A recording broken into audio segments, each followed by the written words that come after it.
Hello बच्चों, आज माखनलाल चतुर्वेदी द्वारा रचित कैदी और कोकिला, जो कि क्षितिज कक्षा 9 की पुस्तक में है, इसकी व्याख्या करने जा रहे हैं। इसमें माखनलाल चतुर्वेदी ने जेल और जेल के कैदी जीवन की तथा अंग्रेजी शासन, जो ब्रिटिश शासन था, उसकी यातनाओं का वर्णन किया। यातनाओं मतलब इतने प्रकार से कष्ट देते थे, जेल में रखने के बाद भी कोई सुकून से नहीं रह पाता था। उनकी जो नीतियाँ थीं, दमनकारी नीतियाँ थीं, सिर्फ कष्ट देने वाली नीतियाँ थीं, परेशान करने वाली नीतियाँ थीं। इस भारतवासी को सिर्फ नफ़रत की दृष्टि से देखते थे और इनका इस्तेमाल करते थे। तो इसी का वर्णन किए हैं कि क्या गाती हो, क्यों रह जाती हो, कोकिल बोलो तो क्या लाती हो, संदेशा किसका है, कोकिल बोलो तो। कवि पूछ रहे हैं कि हे कोयल क्या गा रही हो, हे कोयल क्या गा रही हो, क्या गाती हो, हे कोयल क्या गा रही हो, क्यों रह जाती हो, क्या तुम आखिर में क्यों रह जाती हो, कोकिल बोलो तो, आखिर में बोलते बोलते चुप क्यों हो जाती हो, और हे कोयल बोलो क्या लाती हो, संदेशा बोलो तो, कोकिल बोलो तो। कौन सा संदेशा लाती हो, जब भी आती हो इस जेल के पास कौन सा संदेशा लेके आती हो, इसको तो बताओ, हे कोयल बोलो तो, इसके बारे में बताओ जो तुम बोल रही हो। अब है, ऊंची काली दीवारों के घेरे में, डाकू चोरों बटमारों के डेरे में, जीने को देते नहीं पेट भर खाना, मरने भी देते नहीं तड़प रह जाना, जीवन पर अब दिन रात कड़ा पहरा है, शासन है या तम का प्रभाव गहरा है, हिम कर निराश कर चला रात भर काली, इस समय कालिमा में जगी क्यों आली। कवि कह रहा है, हे कोयल, इस जेल में ऊंची काली दीवारों के घेरे में, इस जेल में ऊंची काली दीवारों के घेरे, दीवारों के घेरे, काली मतलब जेल की कोठरी में, इस जेल की कोठरी में, डाकू चोरों बटमारों के डेरे में, जहाँ पर डाकू चोर जेब कतरे, बटमार मतलब क्या होता है, जेब कतरे, जेब कतरे सभी यहाँ बंद हैं। जो यहाँ रह रहे हैं जेल में तो डाकू ही जाते हैं, चोर ही जाते हैं, बदमाश ही जाते हैं, और शरीफ व्यक्ति तो जाते नहीं हैं। तो ही कह रहा है, इस ऊंची दीवारों के घेरे मतलब इस जेल खाने में बंद डाकू चोर बटमार जो हैं सभी बंद हैं, और इनका जो है जीने को देते नहीं पेट भर खाना।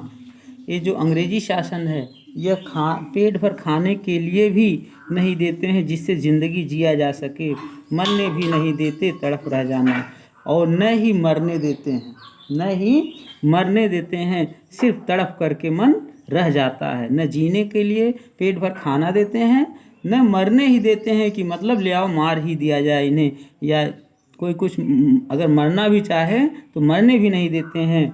और जीवन पर अब दिन रात कड़ा पहरा है, इस जीवन पर दिन रात पहरेदार लगे हुए हैं। कड़ा पहरा मतलब कोई इधर उधर नहीं जा सकता, कोई आवाज़ नहीं उठा सकता।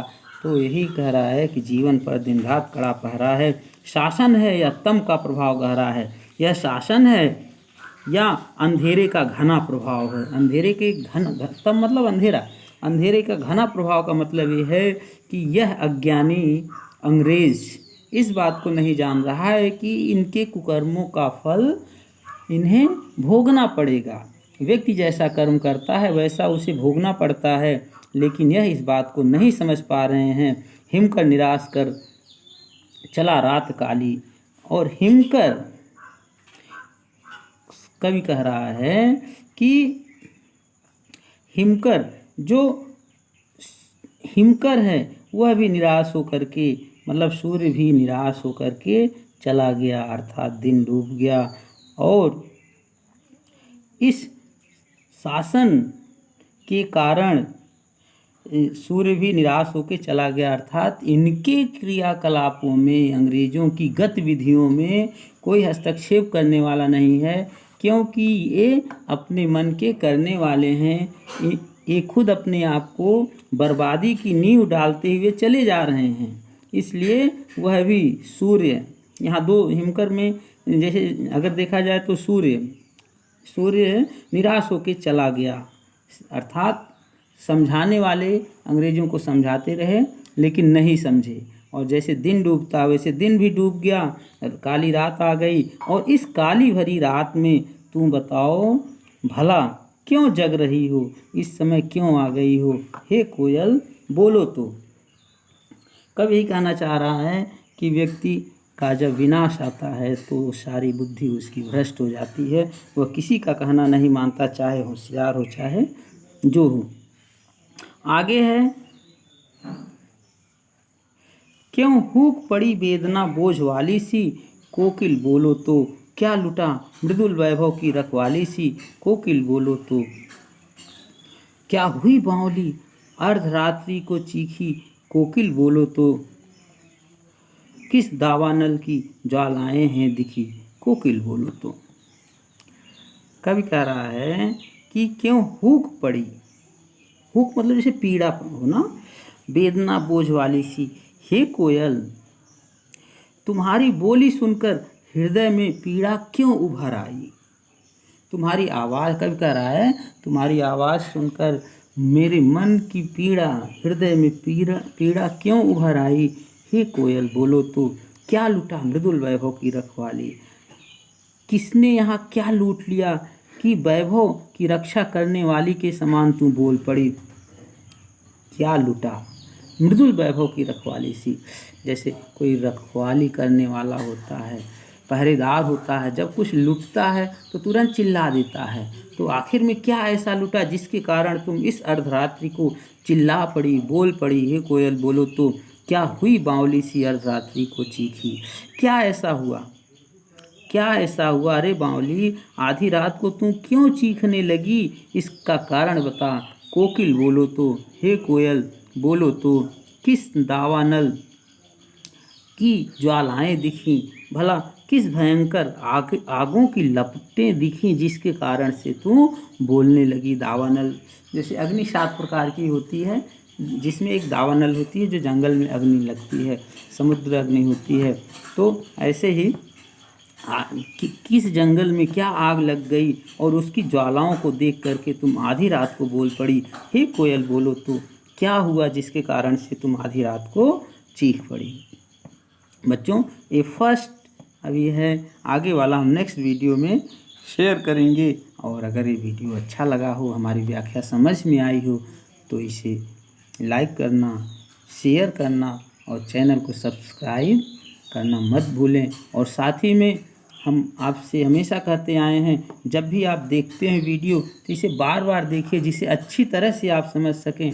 और अच्छी तरह से समझ सकेंगे तो एक बार समझ गए तो हमेशा ज़रूरत नहीं पड़ेगी, फिर एक बार समझने से जब भी होगा आप लिखते जाएंगे। और दूसरी बात, ये कविता है, व्याख्या है, इसकी जितनी बार भी व्याख्या किया जाए उतना ही अलग अलग होगा, लेकिन जो सार होगा, जो मेन मतलब होगा वही होगा जब भी जितनी बार व्याख्या किया जाए। इसलिए इसको आप लोग बराबर दोहराते रहिए और ऐसे ही हमारे साथ जुड़े रहिए। बहुत बहुत धन्यवाद।